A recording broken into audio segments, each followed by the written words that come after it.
할렐루야. 우리 귀한 찬양 감사합니다. 우리 이번 주간에 우리 성탄절을 맞이하게 되겠습니다.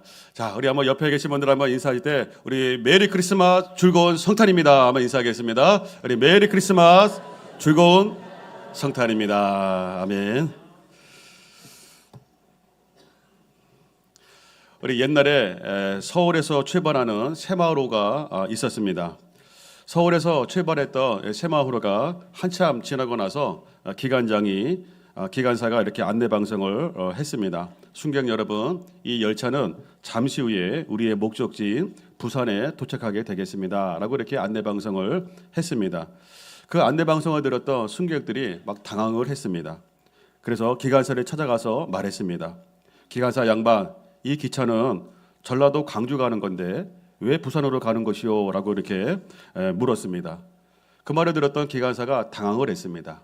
그래서 기차칸 옆에 붙어있는 행성지를 바라보고 이렇게 말했습니다. 아이고 죄송합니다. 내가 열차를 잘못 탔습니다. 라고 이렇게 말했다고 합니다. 저와 여러분들 예수님 때문에 우리는 천국 열차에 다 타고 계시는 줄로 믿습니다. 저와 여러분의 마지막 종착점은 천국입니다. 우리가 누가 먼저 갈지는 아무도 모르지만 그러나 나중에 천국에서 다 예수님 때문에 만나게 될 줄로 믿습니다. 오늘 본문의 말씀에 보면 우리를 구원하신 예수님이 이 땅에 태어나신 그런 내용들이 오늘 본문에 기록되어 있습니다. 근데 예수님이 태어났다라고 하는 이야기를 듣고 사람들의 반응이 각기 다른 것을 보여주고 있습니다. 먼저 헤롯 왕입니다. 1절에 보면 헤롯 왕 때에 예수께서 유대 베들레헴에서 나심에 동방으로부터 박사들이 예루살렘에 이르러 말하되 유대인의 왕으로 나시니가 어디 계시냐? 우리가 동방에서 그의 별을 보고 그에게 경배하러 왔다라고 하면서 동방 박사들이 예루살렘에 와서 헤롯 왕에게 물었습니다. 유대인의 왕으로 나시니가 어디 계시냐? 우리가 그분을 경배하러 왔다라고 얘기를 했습니다. 그러니까 이 헤롯 왕은 제일 먼저 예수님이 태어났다라고 하는 소식을 들은 사람이 헤롯 왕이었습니다. 근데 헤롯 왕의 반응은 뭐였느냐라고 할 때 16절에 보니까 헤롯이 박사들에게 자세히 알아본 그때를 기준하여 몇 살부터 아래를 다 죽였습니까? 2살부터 된 있는 아이들을 다 죽였다라고 말하고 있습니다. 유아의 대학살이 이루어졌습니다. 헤롯 왕은 아기 예수가 태어났다, 아기 예수가 메시아인 것을 듣고 알았습니다. 4절에 보니까 이렇게 말하죠. 왕이 모든 대제사장과 백성의 서기관들을 모아서 누가요? 그리스도가 어디서 나겠느냐라고 물었어요. 그러니까 그리스도는 헬라어로 그리스도이고 히브리어로 메시아입니다. 구원자라고 하는 뜻이에요. 우리의 구원자 예수님이 태어났다라고 하는 것을 동방 박사들에게 얘기를 들었어요. 그러면서 뭐라고 얘기하냐면 그리스도가 메시아가 어디서 나겠느냐라고 이렇게 말하고 있는 것을 보게 됩니다. 헤롯 왕은 제일 먼저 메시아 구원자가 태어났다라고 하는 소식을 들은 사람입니다. 그런데 이 헤롯 왕은 제일 먼저 들었음에도 아기 예수를 경배하지 아니하고 도리어 죽이려고 2살 아래에 있는 아이들을 다 죽였다라고 하는 것입니다. 왜요? 자기 자리가 뺏길까 봐. 후환이 두려워서 그렇게 했다라고 하는 것입니다. 학자들은 이것을 영적으로 해석을 합니다. 영적으로 해석할 때 뭐라고 얘기하느냐? 사탄 마귀가 헤롯 왕을 이용해 가지고 예수님을 죽이려고 했다라고 하는 것입니다. 사탄 마귀는 과거나 지금이나 우리의 구원자 예수 그리스도를 사람들이 경배하지 못하도록 방해합니다. 하나님께 나아가지 못하도록 사탄 마귀는 계속해서 방해합니다. 영적인 싸움입니다. 우리가 지난 시간에 큐티 하시는 분들은 아시겠지만은 요한계시록에 보면은 큰 바벨론 성하고 계속 영적인 싸움을 하고 있는 거예요. 그러나 우리는 승리가 보장된 사람들인 줄로 믿습니다. 예수님 때문에 승리가 보장된 사람들인 줄로 믿습니다. 우리 출애굽기 1장에도 보면 예수님의 모형인 모세가 태어나게 됩니다. 그때도 바로 왕이 사탄이 바로 왕을 통해 가지고 산파들에게 말합니다. 뭐라고 말합니까? 남자여든 죽이고 여자여든 살리라. 근데 이게 마음대로 안 되니까 어떻게 되느냐면 남자들은 다 어디다가 던져서 죽이라고요? 날강에 던져서 죽여라 라고 이렇게 명령을 합니다. 이때도 유아 대학살이 일어났습니다. 그래서 유아의 대학살이 오늘 본문에만 일어난 게 아니고 모세 시대에도 유아의 대학살이 일어났다라고 하는 것을 보여주고 있습니다. 아이고, 갑자기 잠이 확 깨지. 자, 유아 대학살이 일어났다라고 이렇게 말하고 있습니다. 자, 열왕기야 11장의 말씀에도 보면은 여기 보면은 이제는 이 악한 아합의 와이프였던 이세벨이 있습니다. 그 이세벨의 악한 이세벨의 딸이 아달라가 있었는데 이 아달라가 남유다하고 사돈지간을 맺게 되었어요. 근데 아달라가 자기 아들이 낳았는데 아들이 죽었어요. 그래가지고 어떻게 했느냐? 왕의 자손을 모두 멸절해서 다 죽였어요. 여기서 왕의 자손이라고 하는 것은 다윗의 자손들을 말하고 있는 거예요. 여러분, 다윗의 자손을 통해서 누가 태어나신 거예요? 예수님이 태어나는 거거든요. 근데 하나님께서 여호세바라고 하는 여인을 통해 가지고 한 사람 요아스를 숨겨놓고 그 요아스를 살려두게 됩니다. 그래서 다윗의 그 핏줄이 계속해서 이어지게 하셨습니다. 만약에 이때도 다윗의 자손들이 다 죽었다 그러면 예수님이 다윗의 후손으로 이 땅에 태어나지 못했을 것이다 라고 하는 사실입니다. 구약 시대이나 2000년 전 시대나 사탄 마귀는 계속해서 사람들이 아기 예수를 경배하지 못하도록 방해합니다. 하나님께 나가지 못하도록 방해합니다. 그리고 지금도 마찬가지예요. 지금도 가거나 지금도 사탄 마귀는 사람들이 하나님께 나가지 못하도록 방해하고 아기 예수를 경배하지 못하도록 방해한다라고 하는 사실입니다. 우리가 얼마 전에 3년 동안 코로나라고 하는 그런 전염병 가운데서 우리 전 세계에 있는 사람들이 고통을 당하게 되었습니다. 그때 우리는 제대로 예배드리지 못했어요. 그리고 성탄절을 맞이함에도 불구하고 제대로 아기 예수께 경배하지 못했어요. 전 세계가 뭡니까? 함께 모여 있으면은 두렵고 그런 무서운 그런 것으로 사람들이 알고 있었고 성탄절에도 그것 때문에 하나님께 예배드리지 못하고 아기 예수는 사라지는 그런 경우를 우리가 경험하게 되었습니다. 지금도 개인적으로 국제 정세가 어렵습니다. 국내 정세가 어렵습니다. 예수님이 이번 주에 이제는 성탄절인데 예수님의 성탄을 알리는 추리가 잘 보이지 않습니다. 그리고 성탄 노래, 캐롤송이 잘 보이지 않습니다. 예수님이 드러나지 않고 자꾸 다른 것이 예수님의 성탄절을 가리고 있다. 이것이 지금만 그러는 것이 아니고 옛날이나 지금이나 계속해서 영적으로 방해하고 있다 하는 것을 말씀해 드립니다. 제가 미국에 가니까 미국에서는 이제는 부활절, 추수감사절, 성탄절을 대명절로 삼습니다. 대명절로 삼아요. 우리도 이제 어릴 때 보면은 성탄절 그러면 얼마나 좋았습니까? 성탄절이 막 기다려졌어요.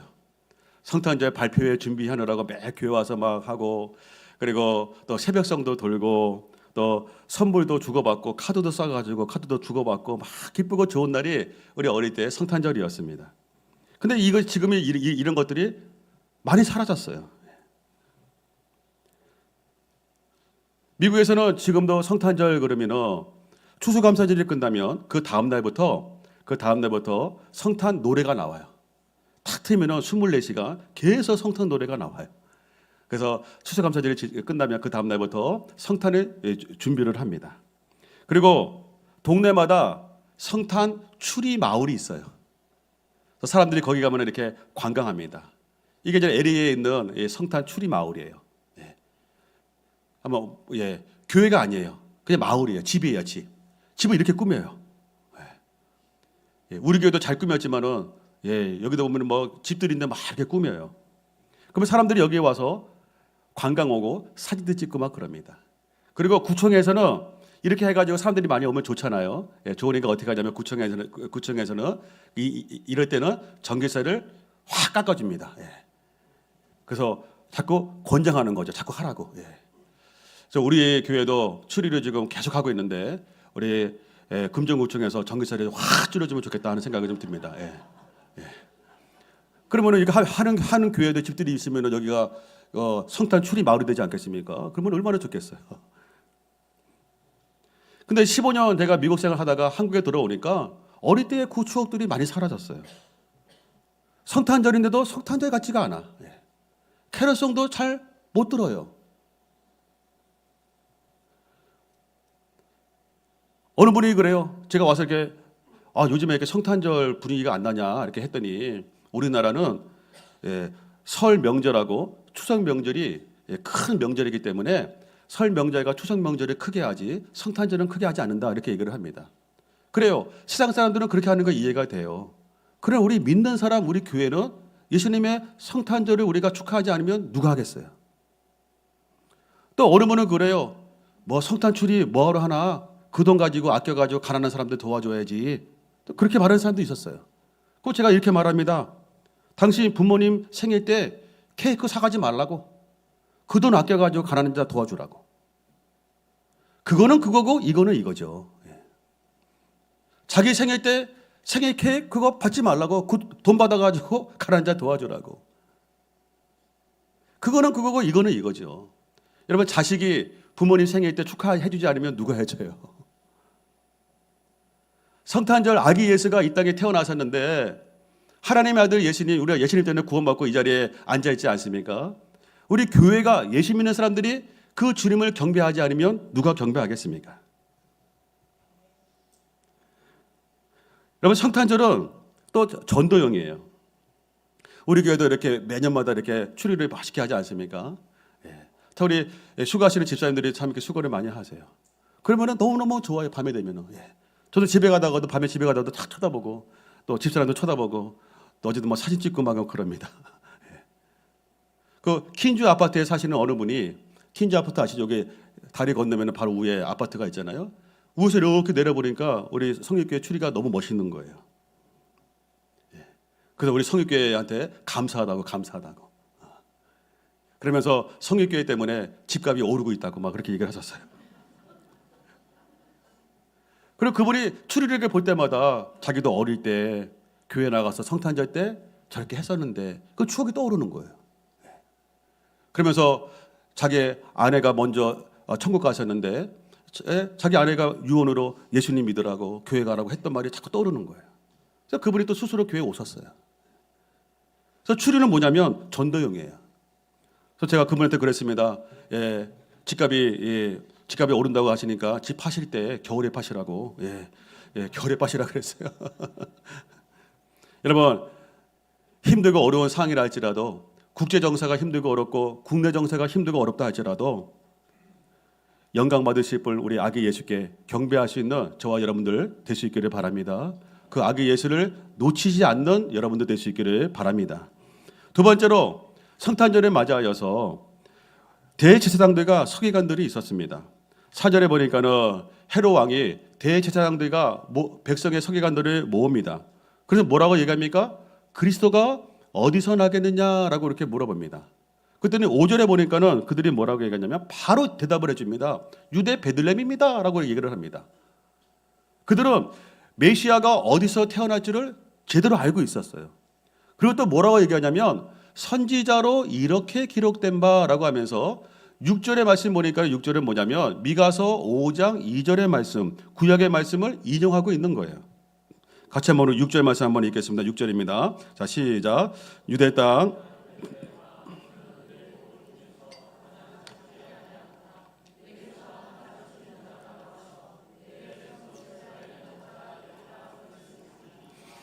이 말씀이 미가서 5장 2절에 예언된 그런 말씀이에요. 구약의 말씀이에요. 와, 이 말씀이 미가서 5장 2절에 이런 말씀이 있다고? 뭐 아시는 분도 계시지만 대부분 사람들 잘 모를 거예요. 그리고 안다 할지라도 입에서 주주주 나오지 않잖아요. 찾아봐야 우리가 알 수 있는 거 아니겠습니까? 근데 대제사장들과 서기관들은 뭐냐면 율법을 열심히 연구하는 사람들이에요. 그런 사람들이기 때문에 바로 유대 베들레헴입니다 라고 하면서 미가서 5장 2절의 말씀을 인용하고 있다고 하는 사실입니다. 그런데 중요한 거는 뭐냐면 관심이 없어요. 찾아가지 않아요. 어디서 태어날지를 정확하게 알고 있었는데 미가서 5장의 2절의 말씀이 예언됐다고 하는 것을 알고 있었는데 찾아가지 않아요. 자기 현실에 그냥 안주하고 있는 거예요. 만족하고 있는 거예요. 지금 배부르고 따스한데 뭐하러 가 귀찮게. 그런 마음을 가지고 가지 않은 거예요. 여러분, 믿음이라고 하는 것이 무엇이냐? 믿음이라고 하는 것은 지식만 알고 있는 것을 믿음이라고 말하지 않아요. 알고 있는 하나님의 말씀을 결단할 때, 순종할 때를 믿음이다라고 말하고 있습니다. 오늘 추운 날씨에도 불구하고 오늘 주일날 예배 나오신 분들, 여러분들을 믿음이 있는 사람들이다라고 말을 하는 거예요. 근데 우리가 알고 있어. 오늘 교회 가야 하는 거 알고 있어. 아유, 추워. 귀찮아. 아유, 딴 데 놀러 가야지. 교회 안 가. 그런 사람은 믿음이 아니라는 거예요. 마치 대제사장들과 서기관들이 바로 그런 모습이라고 말씀하고 있는 거예요. 알고 있어요. 정확하게 알고 있어요. 그런데 안 가. 귀찮아. 그냥 지금 여기가 따스하고 좋아 그냥. 여러분, 운동하면 좋습니까? 안 좋습니까? 좋아요. 운동하십니까? 어떤 분들은 운동 열심히 하시는 분들 계시고, 귀찮아 안 하시는 분들 계세요. 운동을 하면 정신적인 면역력이 높아진대요. 또 신체적으로도 건강 향상이 이루어진다라고 이렇게 말을 합니다. 그러면서 오장육부가 좋아진대요. 면역력이 높아진대요. 그러면서 일주일에 최소한 유산소 운동은 150분 정도 하라. 일주일에 150분 정도는 꾸준히 하라. 그리고 근력 운동은 일주일에 두세 번 정도는 하라라고 그렇게 말을 합니다. 그런데 어떤 분들은 하는 분이 있고 어떤 분들은 알면서도 안 하는 분이 있는 거예요. 모르지 않아요. 식단도 건강식 식단이 있어요. 그러면서 지중해식 식당을 먹어야 된다. 과일, 야채, 콩, 올리브 오일, 적당한 단백질을 먹으라고 합니다. 아는 사람들은 그렇게 먹고 알고 있음에도 그렇게 못하는 사람도 많아요. 겨울에는 운동이 좋습니다 그러는데 겨울에는 추워서 못해 운동. 봄에는요 꽃가루 알러지 때문에 못해. 여름에는요 비 오고 더워서 못해. 가을에는요 청고마비야 뭐 이렇게 졸려 못해. 못한다고 하는 사람은 맨날 못하는 핑계만 대. 근데 좋은 거를 아시는 사람들은 뭐예요? 자꾸 좋은 거를 추구하고 나가. 하나님의 말씀 그리스도가 어디서 나겠느냐? 바로 나와요. 유대 베들레헴입니다. 미가서 5장 2절에 선지자가 이렇게 기록했습니다. 주주주주주주 나와. 그런데 대제사장과 서기관들은 안 가. 경배하지 않아. 여기가 좋사오니 아기 예수를 찾아가지 않아. 만약에 대제사장들과 서기관들이 그 말을 듣고 아기 예수를 찾으러 가서 경배했다고 하면 오늘 성경 말씀에는 동방박사들과 함께 대제사장들과 서기관들이 아기 예수를 경배했다라고 하면서 아마 아름다운 이름으로 기록이 되었을 거예요. 오늘 본문의 주연이 되었을 거예요. 근데 알면서도 그리고 잘 알고 있으면서도 안 하는 거예요. 어느 제가 웃기는 글을 읽어봤습니다. 어느 웃기는 글을 읽어보니까 어느 시내버스가 고가도로를 달리다가 사고가 나서 많은 사람이 죽었대요. 그럴 때에 가장 억울하게 죽었던 4명. 첫째, 결혼식이 내일인 총각. 두 번째로 깜빡 조다가 내려야 되는데 한 정거장 더 가다가 죽은 사람. 세 번째, 버스가 막 출발했는데 막 뛰어가서 두들기면서 차 세워달라고 해가지고 버스를 탄 사람. 그 사람이 또 억울한 사람이라는 거예요. 그리고 69번 버스를 96번으로 잘못 보고 탄 사람. 이 사람들이 아주 억울한 사람이라는 거예요. 여러분, 인생은 생자 필멸이잖아요. 반드시 죽잖아요. 누가 먼저 갈지는 모르는 것뿐이에요. 근데 예수님 믿고 죽었다면 다 천국 가는 거예요. 오늘 본문에서 저는 가장 억울한 사람이 누구냐? 이 대제사장들과 서기관들이에요. 헤롯 왕이에요. 제일 먼저 그 얘기를 듣고 성경 어디에 메시아가 태어난다는 것을 제대로 알고 있던 사람들이 찾아가지 않으므로 그 아기 예수를 경배하지 않으므로 다 지옥 갔어요. 여러분, 우리 인생 억울한 인생 되지 마시고 또 오늘 오신 분들 주의 이름으로 축복합니다. 예수님 꼭 붙들고 또 성탄절에 하나님이 우리 아기 예수를 경배하는 삶이 될 수 있기를 축복합니다. 마지막으로 오늘 본문의 말씀에 보면 아기 예수를 잘 경배했던 동방박사들이 나오고 있습니다. 우리 1절에 말씀 보니까 1절에 이렇게 말합니다. 헤롯 왕 때에 예수께서 유다 베들레헴에서 나심에 동방으로부터 박사들이 예루살렘에 이르렀다. 동쪽으로부터 예루살렘으로 왔다. 그래서 동방 박사들이에요. 여기서 이 박사들이다라고 하는 단어는 뭐냐면요, PhD 학위를 받은 사람을 얘기하고 있는 것이 아니라 그 당시에 천문학자들, 점성 술사들을 말하고 있습니다. 그 당시에는 이 천문학을 연구하는 사람들이 똑똑한 사람이었습니다. 그래서 이 박사들이라고 할 때에 영어 성경에 보면은 와이즈맨, 똑똑한 사람들, 지혜로운 사람들이라고 이렇게 표현하고 있습니다. 천문학을 연구하면서 앞으로 개인이나 국가가 어떻게 될 것인가를 예측하는 사람들, 그래서 똑똑하다라고 해가지고 와이즈맨, 박사들 이렇게 표현을 합니다. 그런데 이 동방으로부터 왔다라고 하는데 이 동방이 어디냐라고 할 때에 페르시아, 바벨론 지역이다라고 말하는데 일반적으로 바벨론 지역이다라고 이렇게 말을 합니다. 이 바벨론에 있는 사람들이 어떻게 알고서 여기까지 찾아왔느냐라고 할 때에 여러 가지 학설이 있는데 첫 번째가 뭐냐면 과거 유대인들이 바벨론 포로로 끌려갔잖아요. 포로로 끌려갔는데 거기서 하나님의 믿었던 사람들이 아기 예수가 메시아가 태어날 때 별이 뜬다라고 하는 것을 알고 연구한 사람이다라고 말하기도 하고, 두 번째는 뭐냐면 바벨론 포로로 끌려갔던 유대인들의 후손들일 것이다라고 이렇게 얘기를 하기도 합니다. 자, 2절에 보면 이렇게 말하고 있습니다. 2절, 우리 2절 말씀, 본문의 2절 같이 한번 읽습니다. 유대인의 왕으로 나신 이가 어디에 계시냐? 우리가 동방에서 그의 별을 보고 그에게 경배하러 왔노라 하면서 이 바벨론 지역에서 뭘 보고 왔다 그랬습니까? 별을 보고 왔다라고 이렇게 말을 하고 있습니다. 그의 별이다. 저 별은 그의 별. 저 별은 그의 별. 저 별은 그의 별. 그가 누구예요? 메시아, 구원자 메시아의 별이다. 이걸 보고 왔다라고 말하고 있습니다.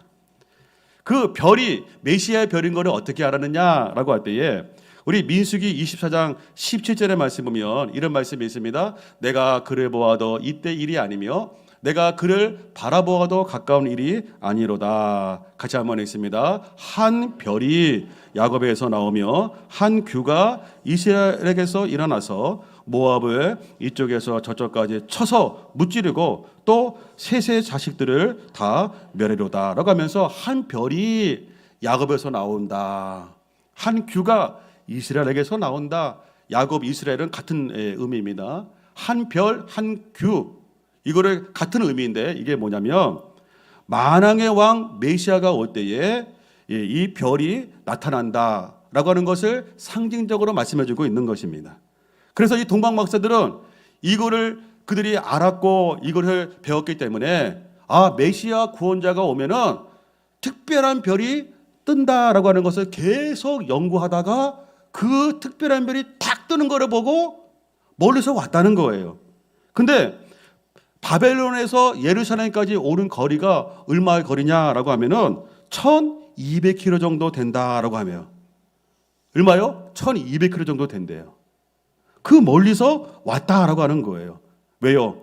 그 별을 보고 아기 예수를 경배하러 왔다라고 하는 것입니다. 하면서 이 별이 뭐냐라고 할 때에 뭐 여러 가지 얘기가 있어요. 뭐 금성이다, 아니면 헨리해상이다. 또 어떤 사람들은 토성과 목성이 만나는 그때다라고 이렇게 말하기도 하지만은 확실한 거는 뭐냐면 하나님의 특별한 역사이다라고 하는 것이에요.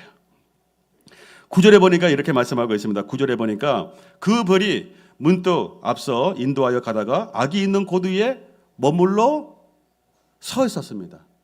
어떻게 별이라고 하는 계속 움직이는 건데 별이 서 있어. 이걸 보면서 학자들은 하나님의 초자연적인 역사 나타나는 별이다라고 말하고 있습니다. 우리 여호수아 10장에도 말씀 보면 이스라엘이 아모리 족속과 이렇게 막 전쟁을 하죠. 전쟁할 때 태양이 머물고 달이 멈췄어요. 언제까지요? 하반절에 보니까 거의 종일토록 해와 달이 거의 하루 종일 멈추는 때가 있었어요. 어떻게 멈춰요? 근데 천지를 지으신 하나님이 역사하니까 이런 일이 기적이 나타나기도 한다라고 하는 것이에요. 또 열왕기하 20장에 보면은 히스기야 왕이 치유받고 나서 어떻게 했습니까? 해의 그림자가 10도 뒤로 갔어요. 앞으로 가는 거는 쉽잖아요. 그죠? 앞으로 움직이니까. 뒤로 갔다는 거죠. 이런 것들은 하나님의 초자연적인 역사다라고 하는 것처럼 그 별도 하나님의 특별한 역사함으로 별이 움직였다라고 하는 것을 말해주고 있는 것입니다. 근데 그 동방박사들이 왜 이렇게 왔느냐라고 할 때 우리 2절 다시 한번 보시면은 다시 한번 우리 한번 읽겠습니다. 자, 시작. 유대인의 왕으로 나신 그에게 경배하러 왔노라. 저 별은 그의 별, 저 별은 메시아의 별, 저 별은 우리 구원자 예수님의 별 하면서 그 별을 보면서 그에게 그 별을 인도하는 예수님에게 경배하러 왔다라고 말하고 있습니다. 자, 바벨론에서 예루살렘까지 거리가 몇 킬로라고요? 약 1200km 정도 됩니다. 그러니까 부산에서 서울, 서울에서 부산, 부산에서 서울까지 이렇게 왔다 갔다 이렇게 하는 거리예요. 그 당시에 비행기도 없었어요. 자동차도 없었어요. 뭐 타고 왔습니까? 낙타를 타고 왔어요. 사진 한번 보시면 낙타를 타고 왔죠. 근데 낮에 움직이지 않고 언제만 움직일 수 있어요? 밤에만 움직일 수 있어요. 왜요? 그래야 별이 보이니까. 그래서 학자들이 말하기를 약 1년에서 2년 정도 걸려서 왔을 것이다 라고 그렇게 말을 합니다. 그 오랜 시간 동안에 낙타 타고 별을 바라보면서 왔다는 거죠. 1, 2년 정도 걸렸다는 거예요. 우리 본문의 11절에 보면 이렇게 말합니다. 동방박사들이 어디에 들어가서 경배했습니까? 집에 들어갔어요. 여러분, 예수님이 어디에서 태어났습니까? 누가복음 2장에 보면 마구간에 태어났어요. 근데 동방박사들은 이제 어디에서 경배하고 있어요? 집에 들어갔어요. 그래서 마구간에서 태어났던 예수님이 집으로 옮겨지면서 산후조리하면서 약 1, 2년 정도 집에로 머물러 있었다라고 하는 것을 말하고 있습니다. 그리고 헤롯 왕이 뭡니까? 아기들을 대학살을 할 때에 16절의 말씀에 보니까는 대학살을 할 때도 2살 아래로 이렇게 다 죽였다라고 하는 걸 보면서 한 1년, 2년 정도 걸린 시점이다라고 하는 것을 말하고 있습니다. 여러분, 지금 예수님이 태어났습니다. 1년, 2년 정도 지났음에도 불구하고 목자들 외에 예수님을 경배하러 온 사람들은 아무도 없었어요. 두 번째로 동방박사들이 찾아온 거예요. 1200km 되는 먼 거리에서 아기 예수를 경배하러 찾아온 것이에요. 근데 10절에 보니까 그들의 표정이 어떤 표정이었느냐 같이 한번 읽겠습니다. 그들이 별을 보고 어떻게 했다고요? 매우 크게 기뻐하더라. 1년, 2년 그 거친 광야길을 해가지고 찾아왔는데 짜증스럽고 투덜거리는 모습이 아니라 어떤 모습이라고요? 매우 크게 기뻐하더라. 그냥 매우 기뻐했다라고 하면 되는데 강조하고 있어요. 뭘 강조하고 있어요? 그들의 마음이 매우 크게 기뻐했다. 매우 크게 기뻐하더라가 아니라 기뻐하더라. 그들의 마음이 억수로 허벌나게 매우 기뻐하더라. 그렇게 멀리 고생하고 왔는데 그들의 표정은 기쁜 표정이었다 하는 것입니다. 오늘 여러분들 표정을 보니까 기쁜 표정으로 앉아 계시는 줄로 믿습니다. 어느 날 제가 보니까 집사람이 얼굴이 환해요. 그래서 보니까는 아이들하고 통화한 거예요. 미국에 있는 아들하고 통화하니까는 벌써 얼굴이 환해가지고 제가 그랬어요. 야, 당신 말이야, 나하고 있을 때는 얼굴이 이 정도 아닌데 애들하고 통화하니까 얼굴이 확 피네. 내가 그랬습니다. 집사람이 저한테 그랬습니다. 여보, 당신도 마찬가지야. 애들을 보니까 뭡니까? 얼굴이 확 펴요. 우리 여기 계시는 우리 다 그렇지 않습니까? 우리 자녀들 또 손주들 보면은 얼굴이 갑자기 안녕 하면서 이렇게 묘지를 펴요. 왜 그래요? 좋으니까. 그들이 이쁘니까 얼굴이 피는 거예요.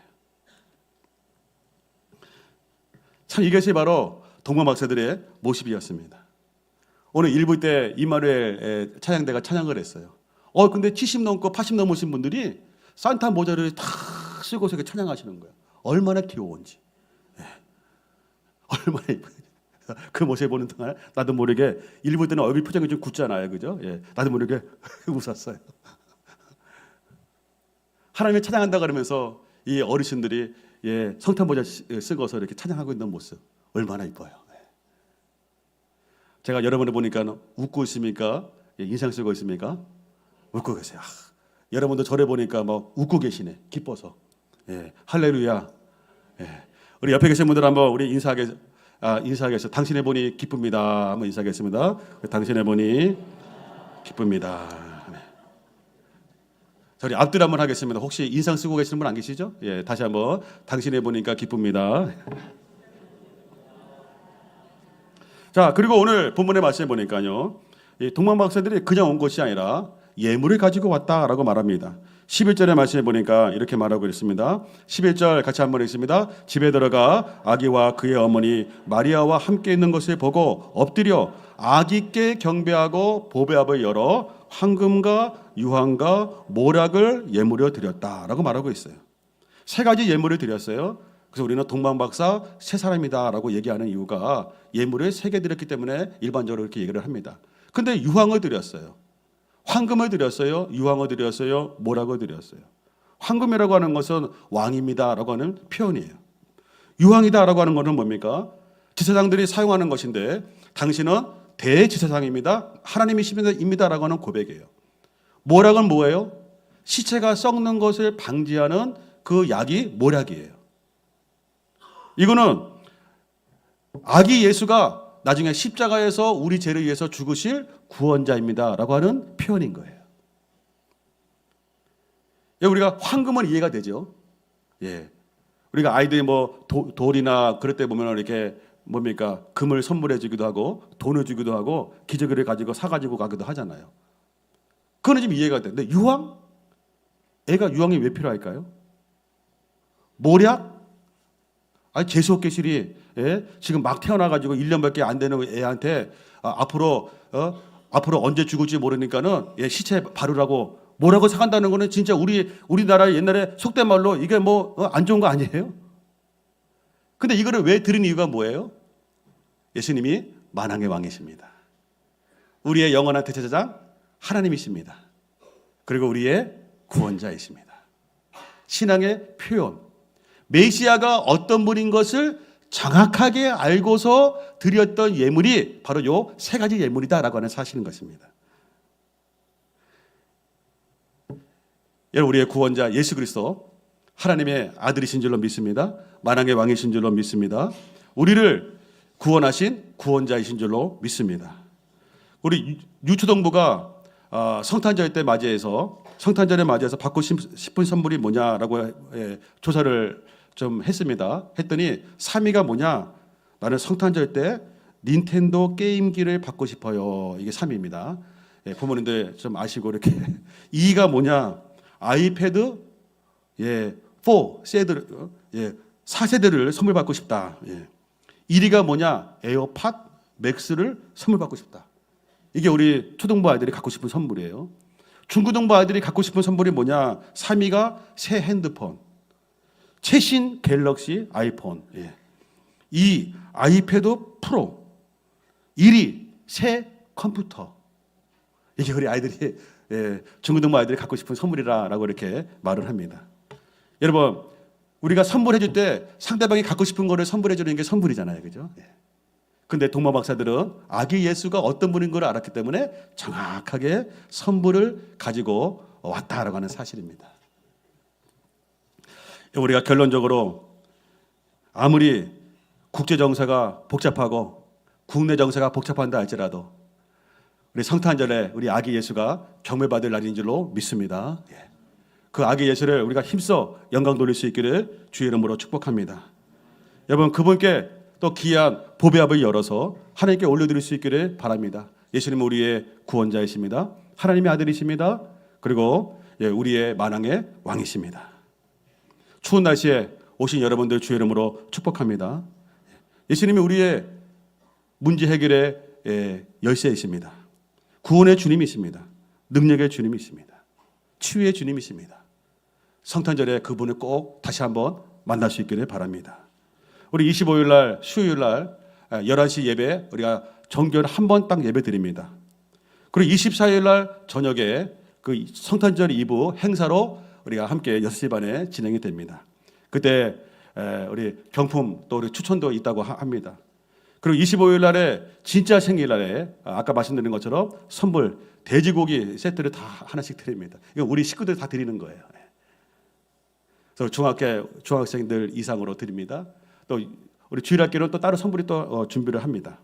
그날 여러분들 점심이나 저녁에 딴 데 가지 마시고 식구들이 다 불판에 탁 펴가지고 고기를 다 구워서 드실 수 있기를 바랍니다. 버섯도 구워 드시고 야채도 구워 드시고 김치도 한번 구워 좀 드시고 된장찌개 끓여가지고 같이 드실 수 있기를 바랍니다. 그리고 식사하시기 전에 한 명씩 기도해라 하면서 한 명씩 한 분씩 돌아가면서 기도하시는 가운데서 맛있게 그날 또 하나님께 영광 돌리고 식사도 식구들이 맛있게 할 수 있기를 축복합니다. 하나님께는 영광이요 우리에게는 평화가 임하는 기회가 복된 성탄절이 될 줄로 믿습니다. 기도하겠습니다. 하나님 아버지